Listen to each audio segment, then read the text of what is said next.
The Southwest Coast Path is one of the world's best-loved walks. At 630 miles, it's also England's longest national trail.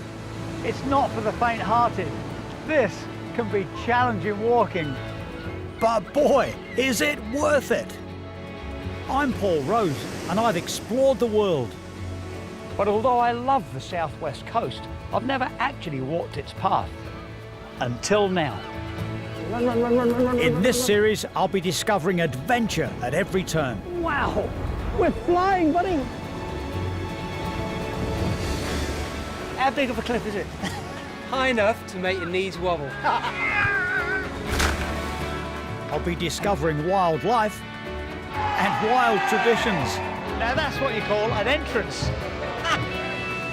This is where land and sea collide. It really is the walk of a lifetime.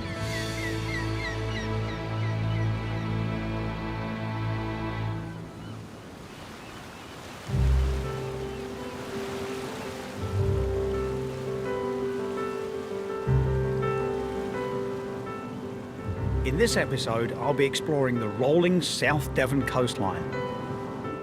Following the path as it crosses the beaches of Bigbury-on-Sea, climbs the dramatic headland of Prawle Point and traces the English Riviera, ending at Orcombe Point above Exmouth.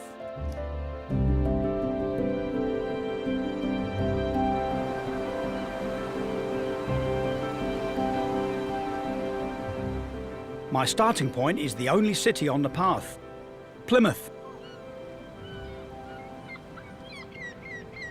Up until now, most of my walk on the coast path has been remote and wild. So it comes as a refreshing change to find myself in the middle of such a vibrant place. And surely that has got to be one of the best views from any city in the country.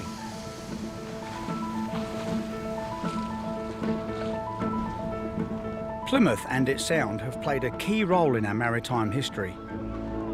The city was home to Sir Francis Drake, the first Englishman to circumnavigate the globe. And it was the departure point for the Founding Fathers' landmark voyage to New England. It's also home to the Royal Citadel. This 17th century fortress is still in use. John Cresswell is the commanding officer. Aha. Good morning, John. Paul. I'm really looking forward to this. Well, welcome to the Royal Citadel, home of 2-9 Commander Regiment Royal Artillery. We're up here on Lambay Hill, and you can see now how we dominate, visually, the city which sits down beneath us. The Citadel is here as a statement of power. Well, I'm looking forward to having a look. Let's go and have a look. Yes, please, thank you. Remember, you walk in the footsteps here of Wellington and Nelson. Oh, look at that. See, here you've got it. The jewel in the crown of the Royal Citadel, the view, dominating Plymouth Sound, guarding the approach to the naval base. We are in living history. It is a modern regiment, but in an antique environment.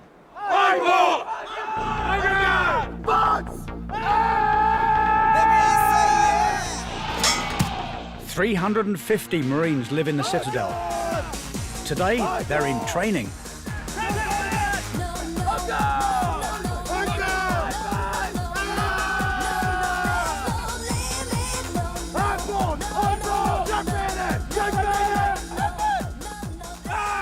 So what's happening now?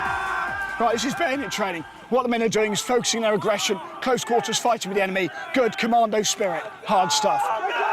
So this is all about control? All controlled aggression. It's about focusing the mind. Do you want to get into a bayonet fight?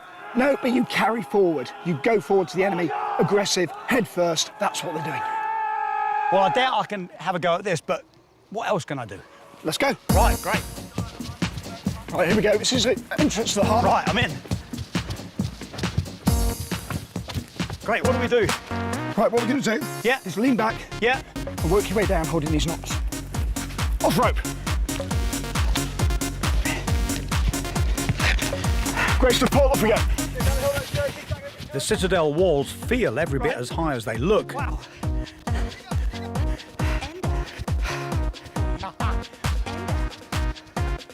But there are some shortcuts. Slide here. Good effort, Paul, come on. Good man. Last one now. Thank you. Keep working! Do not stop! And down. Yeah, I love to keep fit, but you fellas are keeping fit for totally different reasons. This is our job. Yeah. To make our job work, we need to be fit. Yeah. But look how the Citadel just brings that to life. How many soldiers have been up Oh, here? crikey, thousands. Thousands. Well, it's terrific. But it doesn't get any easier. No. Do not walk! Come on, last bit, let's go! Plymouth has been exhausting. So I'm leaving the bustle of the city behind me and heading towards the picturesque estuary village of Nos Mayo. The coast path here is broader than I've seen anywhere on the route so far. The path here was built in the 1800s by the lord of the manor of Nos Mayo, Lord Revelstoke, who wanted to entertain distinguished guests with a panoramic carriage ride around his estate. So the path had to be wide enough to accommodate the touring traffic.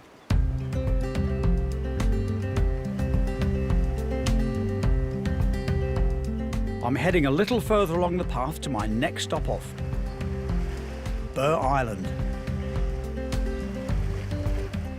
Cut off from the mainland by the tide, it was a favourite getaway for pre-war luminaries like Agatha Christie, who came to the island's exclusive Art Deco hotel to write. At low tide, it's possible to walk across the causeway to the island. But at high tide, there's another option. Never seen anything like it.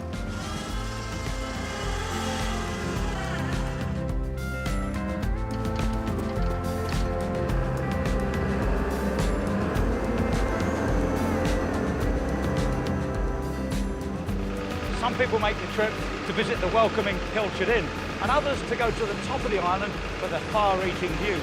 But I'm going over to find the treasures that lay beneath the waves.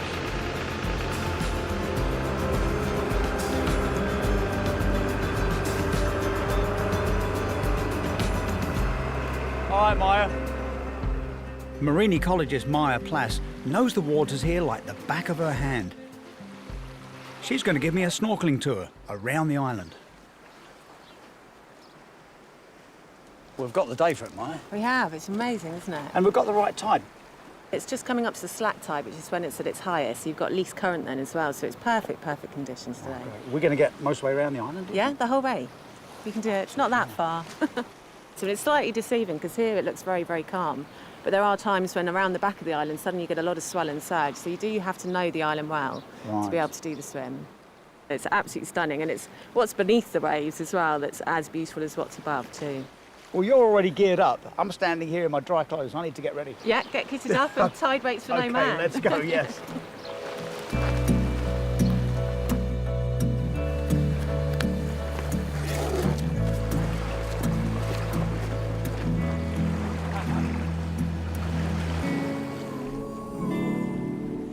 We're on the hunt for crabs amongst the kelp.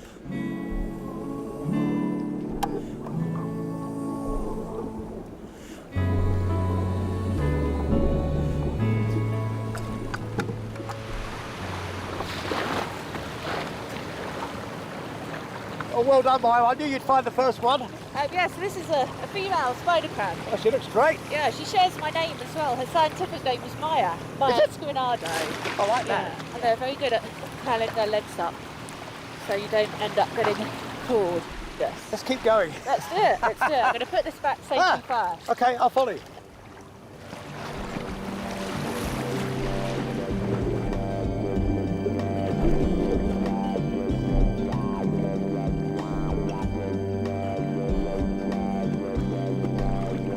As we continue around the island, we cross deep crevices and gullies.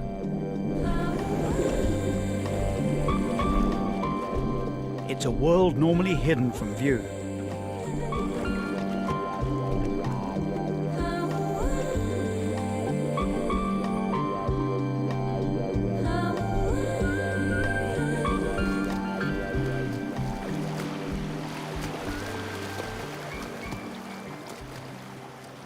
As you can see, it's a lot more exposed at the back of the island here, where people can't see, which is a little bit more dangerous, but a little bit more exciting as well.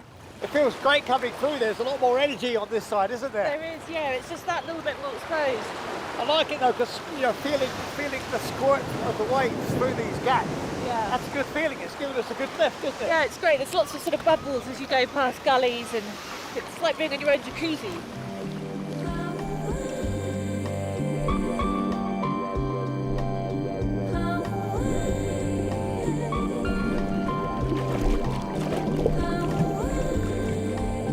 Maya's reminded me that our British seas are every bit as beautiful as tropical waters. But it's time to return to shore.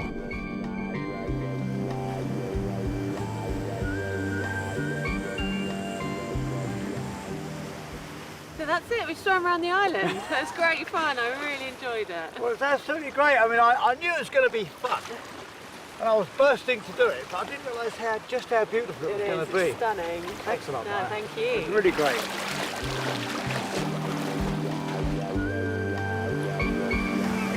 I'm leaving the calm waters of Burgh Island behind me and heading east.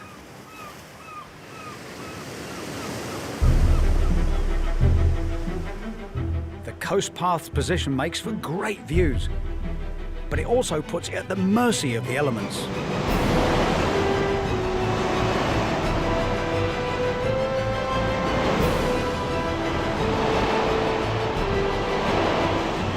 In the storms of February 2014, the path at Thurleston took a thrashing.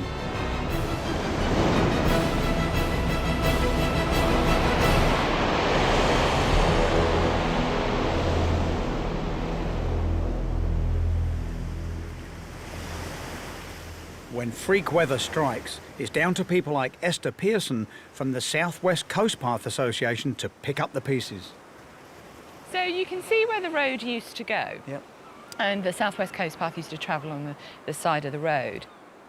As you can see, it's completely been undercut by the incredible storms. So when the coast path has gone then, what happens?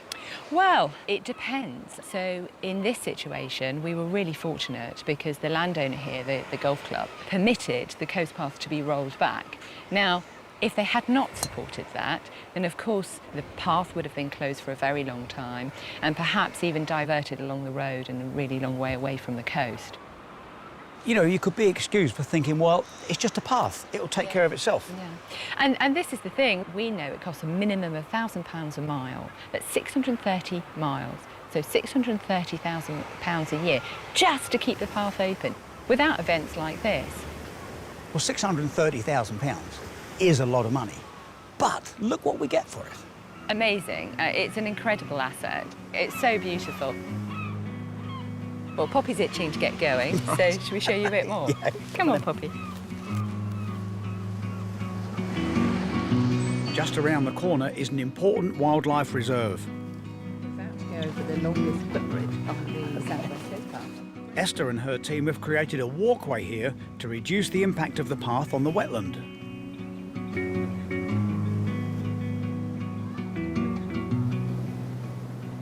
One of the great perks of enjoying the South West Coast Path is all the fantastic places to have tea and cake.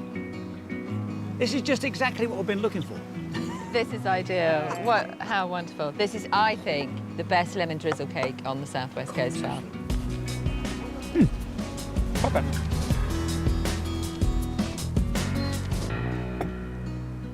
Thank you for the walk today. It's been great to share it with you and get a complete understanding of how much work you, your colleagues and people like you do to keep this path open.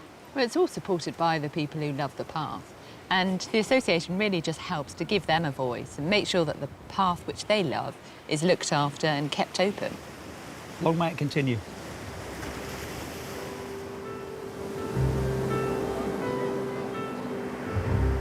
I'm fueled up and moving on. The coastline around Start Point is rugged and wild, and the weather's got wilder too.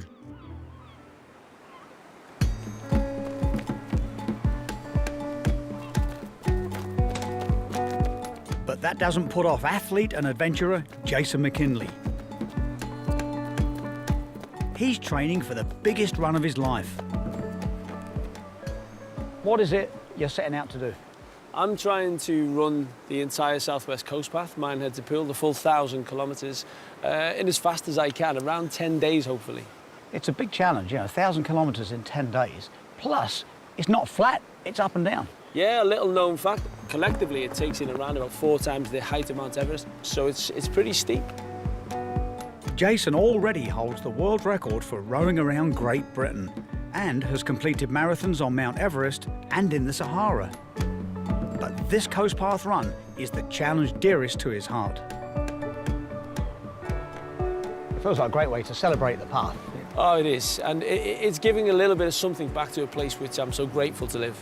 Don't want to hold you up on the training, particularly when it's this wet, so carry on, mate. Take it easy. Well done, mate. Cheers, buddy. Good luck.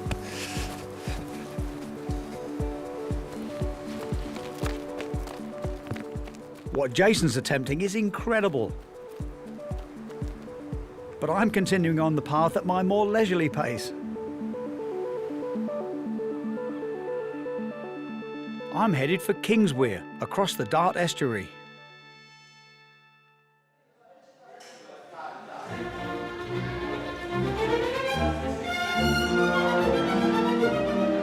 And it's from here that I'm going to divert off the coast path and hitch a ride. Here she is.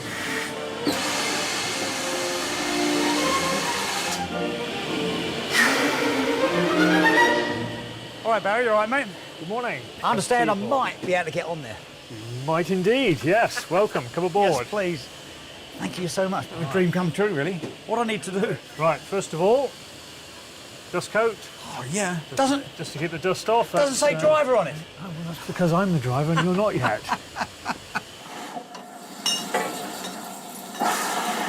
We're ready to depart, so all the brakes are off and we're ready to roll. You can assist in this part. That's the whistle chain. Yes, please. You want to make some noise and blow the whistle? Yes, please. Okay, go ahead. That's warned everybody that we're going to move. And there we go, we're moving.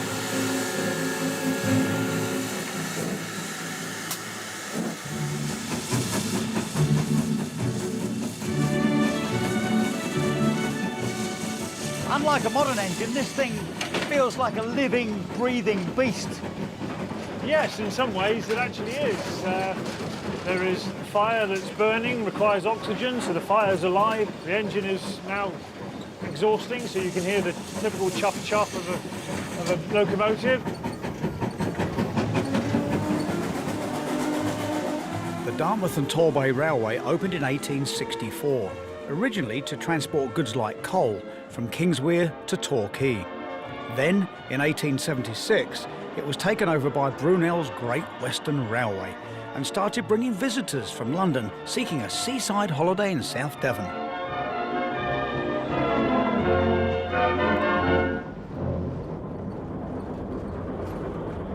The hill now starts to climb here, so we'll open up the regulator a bit more to increase the power, and that will increase noise. Great.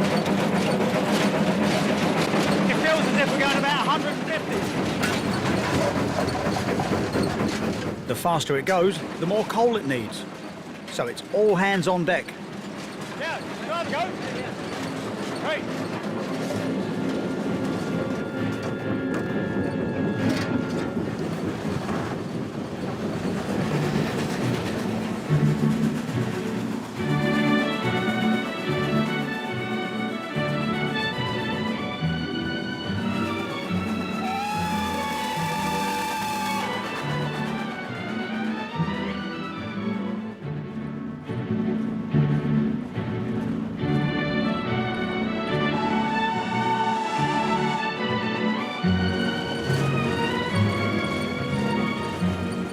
This really is travelling in style.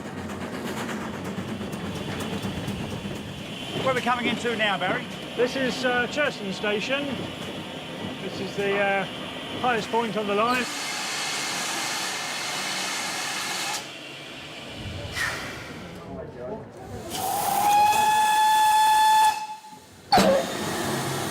Can I have a little drive? Well, if you would like to have a feel of Yes, please. releasing the power, just bring it up gently. Yeah. How's that? A little bit more until you hear some humming. Right. Ah, here we go. There we go. Then close again. Close.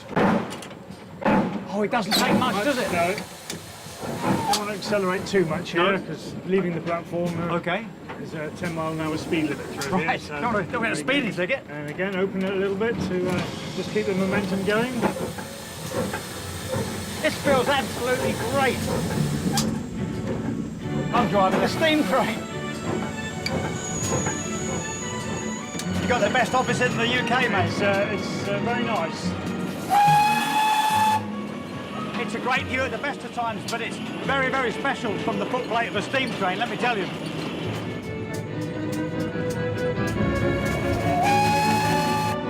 The journeys zip by, and we're pulling into our final stop, Paignton Station. All right, fantastic, Barry. Thank you so much. Glad you enjoyed it. I better get back Very walking. Yes, well, I hope the train has taken some of the strain out of that. Certainly has. Real privilege. Enjoy the rest of your day and enjoy your walk. Thanks a lot, Barry. Thank you now. Bye. Bye, mate. Leaving the station, you can jump right back on the coast path, which for the next few miles follows the shoreline of what was once the nation's best-loved holiday resort, the English Riviera. It might be slightly less fashionable now, but in the 1950s, this was the place to be. From the colour of the villas built on the hills, we can easily believe that we are on the Mediterranean coast of France or Italy, for these pictures are certainly typical of the Rivieras of both those countries. Londoners could hop on a train and be here in a jiffy. It was the start of large-scale tourism. This has a truly Mediterranean flavour with pedalos, rafts, floats and motorboats, making a perfect picture of a pleasurable playground. Torquay, Queen of the English Riviera.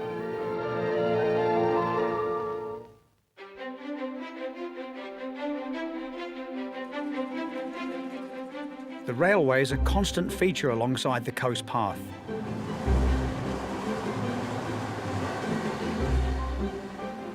Especially through the seaside town of Dawlish. It's a beautiful walk today, but on Valentine's Day 2014, things were very different.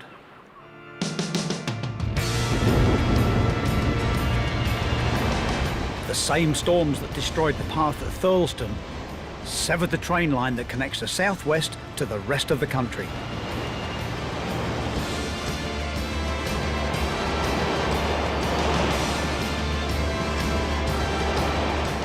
The track was left dangling like a rope bridge.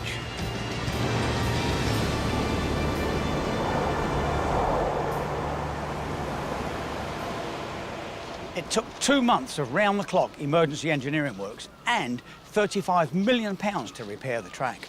But the hole was filled, the seawall repaired, and now trains are running once again on this, one of the most picturesque sections of railway in the country. The coast path traces the railway to my next stop-off, Exmouth, a picturesque holiday resort complete with a world-class water sports centre.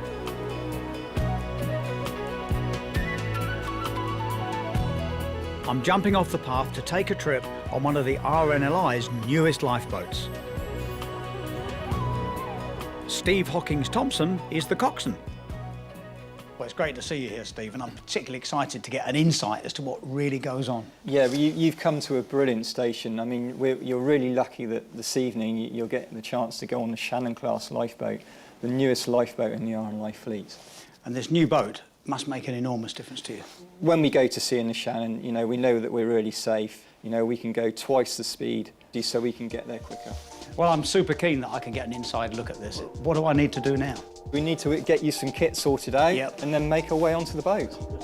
The RNLI is a charity and the crew here are all volunteers. I'm joining them on a training exercise. OK, here's your life jacket, Paul. Thanks Just very much. Stick that on for you and then we'll go. And here she is. Wow, it's quite something to come out of there and be straight on board. Yeah, it's an ideal scenario for us to be getting on board the boat. So what's that thing? That's our tractor. That's what's going to push us into the water. Weather during a rescue can, of course, be much worse than this. But today's calm seas are perfect for training. Okay, Paul, now we're out here. Would you like to have a drive? Oh, I'd love to have a go. Our controls here, we've got our bucket controls, and like a forward reverse gear, it basically just opens up. Sure. And these are our throttles, so like an accelerator on a car. Right, I'm There you in. Thank you.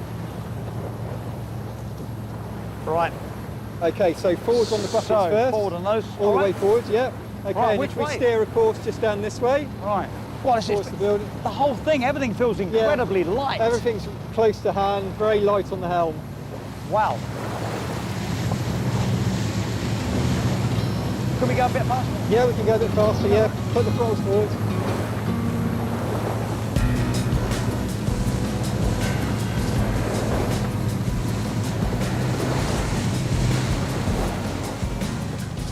Today, we're going to practice the rescue of someone stranded at sea.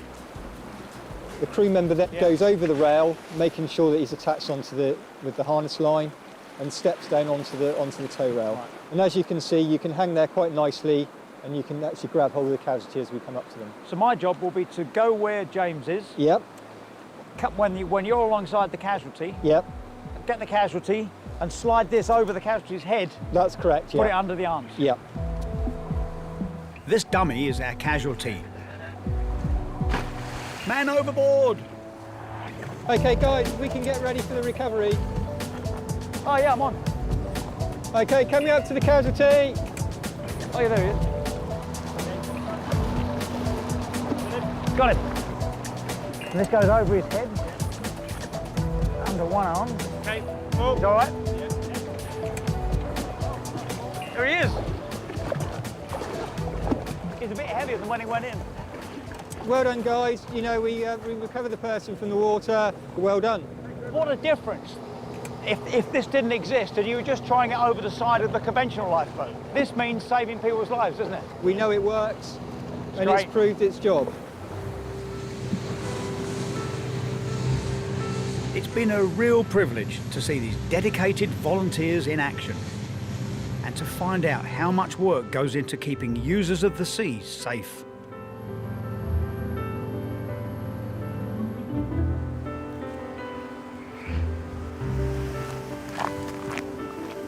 My walk along the South Devon coast has been fascinating, but it's coming to an end. These are the vibrant red cliffs of Orcombe Point. They mark the beginning of the mighty Jurassic coast, a 95-mile walk through some 185 million years of the Earth's history. And that's where I'm headed next.